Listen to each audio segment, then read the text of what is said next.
Hello friends, SK career academy में आपका स्वागत है। आज हम पढ़ेंगे क्लास 12 का मैथ, जिसकी एक्सरसाइज है 11.2। इसका क्वेश्चन नंबर 4 है। बिंदु इतने से होकर गुजरने वाली रेखा का समीकरण ज्ञात कीजिए जो सदिश इतने के समांतर है। क्या ज्ञात करना है हमें? रेखा का समीकरण ज्ञात करना है। तो रेखा का समीकरण हम दो तरह से ज्ञात करते हैं। एक तो होता है हमारा सदिश समीकरण, एक होता है कार्तीय समीकरण। अब क्योंकि हमारा क्वेश्चन सदिश के रूप में दिया गया है तो हम सदिश समीकरण ज्ञात करेंगे। तो इसका फॉर्मूला होता है सदिश R इक्वल टू सदिश A plus lambda B। Clear? ये फॉर्मूला हमने पिछली वीडियो में आपको बता दिया है। यहाँ पे हमें पता है कि जिस बिंदु से रेखा जाती है उसे बिंदु A कहते हैं और जिसके समांतर जाती है उसे सदिश B कहते हैं। क्लियर? तो यहाँ पर लिखेंगे किस बिंदु से जा रहा है, इस बिंदु से निकल रहा है, यानी कि ये A बराबर होगा। तो लिखेंगे बिंदु A बराबर कितना है 1 2 3। इसे I और J के फॉर्म में लिखेंगे तो ये हो जाएगा I plus 2J plus 3K। Clear? और जिस सदिश के समांतर है वो होता है B सदिश। तो लिखेंगे सदिश B इक्वल टू कितना हो जाएगा 3I plus 2J minus 2K। Clear? तो हमें निकालना है रेखा का सदिश समीकरण। तो लिखेंगे रेखा का सदिश समीकरण। रेखा का सदिश समीकरण क्या होता है? R सदिश equal to A vector plus lambda B vector. Clear? तो ये हो जाएगा R सदिश इक्वल टू A का मान कितना दिया है, A का मान ये है, तो इसे लिखेंगे I plus 2J plus 3K plus lambda. सदिश B का मान कितना है, ये है, इसे लिखेंगे 3I plus 2J minus 2K। यही हमारा रेखा का सदिश समीकरण है। तो यही हमारा आंसर है। नंबर 5 है। बिंदु बताया गया है जिसका स्थित सदिश 2I minus J plus 5K से गुजरने व सदिश I plus 2J minus K की दिशा में जाने वाली रेखा का सदिश व कार्तीय रूपों में समीकरण ज्ञात करना है। अब इसमें हमें सदिश समीकरण भी निकालना है और कार्तीय समीकरण भी निकालना है। तो जिस बिंदु से जाती है, यानी कि इस बिंदु से गुजर रही है, तो इसे क्या मानेंगे A। तो ये हो जाएगा A बराबर कितना हो जाएगा 2I। तो लिखेंगे 2I minus J plus 4K। Clear? तथा जिस सदिश की दिशा में है या जिस सदिश के समांतर है उसे मान लेते हैं सदिश B। तो सदिश B बराबर इतना दिया है क्योंकि ये इसकी दिशा में है। तो लिखेंगे सदिश B बराबर I cap plus 2J cap minus K cap. Clear? तो हमें निकालना है रेखा का सदिश समीकरण। तो लिखेंगे रेखा का सदिश समीकरण ये होता है R vector equal to A vector plus lambda B vector. Clear? तो ये हो जाएगा R vector equal to A vector. A vector का मान कितना दिया है, ये है, तो ये लिखेंगे 2I minus J plus 4K plus lambda. B का मान कितना दिया है, B का मान ये है, इसे लिखेंगे I plus 2J minus K। Clear? अगर इसे चाहें तो दूसरी फॉर्म में भी लिख सकते हैं।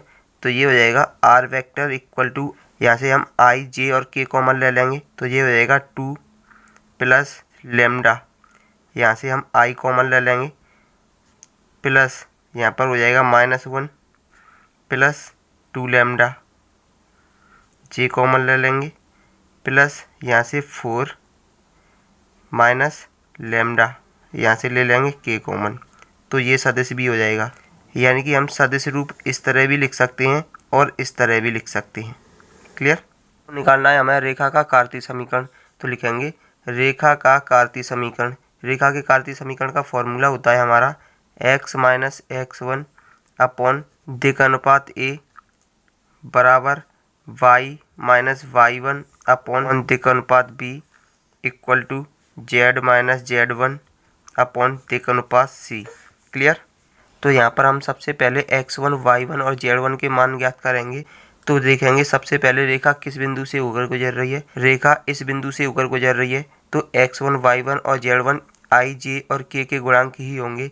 तो लिखेंगे बिंदु होंगे हमारे बिंदु इनके गुणांक कितनी है, आई का गुणांक है 2, जे का गुणांक है -1 और के का गुणांक है 4। तो ये हो गया हमारा x1, ये हो गया y1 और ये हो गया z1। अब निकालेंगे हम दिक् अनुपात यानी कि ABC के मान। सबसे पहले देखेंगे कि रेखा जिसकी दिशा में जा रही है या जिसके समांतर जा रही है उसके गुणांक होंगे, वो होंगे हमारे दिक् अनुपात।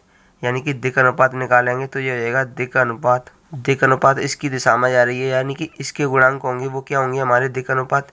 यानी कि आई का गुणांक कितना है 1 तो लिखेंगे 1, जे का गुणांक कितना है 2 तो लिखेंगे 2 और के का गुणांक कितना है -1 तो के का गुणांक लिखेंगे -1। ये हो गए हमारे x1, y1 और z1 के मान। ये हो गए हमारे a, b और c के मान। क्लियर। अब हमारे पास बिंदु आ गए x1, y1, z1 और दिक् अनुपात आ गए a, b, c। अब हम रेखा का कार्तीय समीकरण निकालेंगे तो इस समीकरण में हम इनकी वैल्यू रख देंगे। तो लिखेंगे रेखा का कार्तीय समीकरण, तो यहाँ पर लिखेंगे x, तो x लिखेंगे -x1, x1 की वैल्यू कितनी है 2 तो लिखेंगे 2 अपॉन a की वैल्यू कितनी है 1 equal to y minus y1 की वैल्यू कितनी है -1 तो लिखेंगे -1 अपॉन b की वैल्यू कितनी है 2 equal to z minus z1 की वैल्यू कितनी है 4 अपॉन c की वैल्यू कितनी है -1। तो कार्तीय समीकरण हो जाएगा हमारा x minus 2 upon 1 equal to y minus से माइनस हो जाएगा plus 1 upon 2 equal to z minus 4 upon -1। यही हमारा कार्तीय समीकरण है। तो इस प्रकार हमें सदिश समीकरण ये मिल चुका था और कार्तीय समीकरण ये मिल चुका है। क्वेश्चन नंबर 6 है, उस रेखा का कार्तीय समीकरण ज्ञात कीजिए जो बिंदु इतने से होकर जाती है और बिंदु इतने के समांतर है। तो हमें क्या निकालना है, रेखा का कार्तीय समीकरण निकालना है। तो रेखा के कार्तीय समीकरण का फॉर्मूला लिखेंगे, तो लिखेंगे रेखा का कार्तीय समीकरण x माइनस x1 अपॉन दिक् अनुपात a equal to y minus y1 upon दिक् अनुपात b equal to z minus z1 upon दिक् अनुपात c। ये होता है हमारा रेखा का कार्तीय समीकरण। अब यहाँ पर बिंदु हमें पहले से पता है, जिस बिंदु से जाती है उसे कहते हैं हम बिंदु -2, 4 और -5। क्लियर। ये है हमारे x1, y1 और z1 के मान। तो यहाँ पर लिखेंगे ये है हमारा x1, ये है हमारा y1 और ये है हमारा z1 का मान। अब देखेंगे हम दिक् अनुपात, तो लिखेंगे दिक् अनुपात। दिक् अनुपात कहाँ से निकालेंगे, तो सबसे पहले देखेंगे कि जो हमारी ये रेखा है वो इस रेखा के समांतर है। तो हमने पढ़ा है कि अगर दो रेखाएं समांतर होती हैं तो उनके दिक् अनुपात समान होते हैं। यानी कि a बराबर इतना हो गया, b बराबर इतना हो गया और c बराबर इतना हो गया। तो दिक् अनुपात कितने होंगे 3, 5 और 6। ये किसका मान है a और ये है b और ये है c का मान। तो हमें निकालना है रेखा का कार्तीय समीकरण। तो समीकरण में मान रखेंगे तो ये हो जाएगा x माइनस x1। x1 का मान कितना है -2 तो लिखेंगे -2 अपॉन दिक् अनुपात a का मान कितना है 3 equal to y minus y1 का मान कितना है 4 अपॉन दिक् अनुपात b, तो b का मान कितना है 5 तो लिखेंगे 5 equal to z minus z1 का मान कितना है -5 तो लिखेंगे -5 अपॉन दिक् अनुपात c, तो c का मान कितना है 6 तो यहाँ पर लिख देंगे 6। तो ये हो जाएगा x माइनस से माइनस प्लस हो जाएगा 2 upon 3 equal to y minus 4 upon 5 equal to z minus से माइनस प्लस हो जाएगा 5 अपॉन 6। ये हमारा रेखा का कार्तीय समीकरण और यही हमारा आंसर है।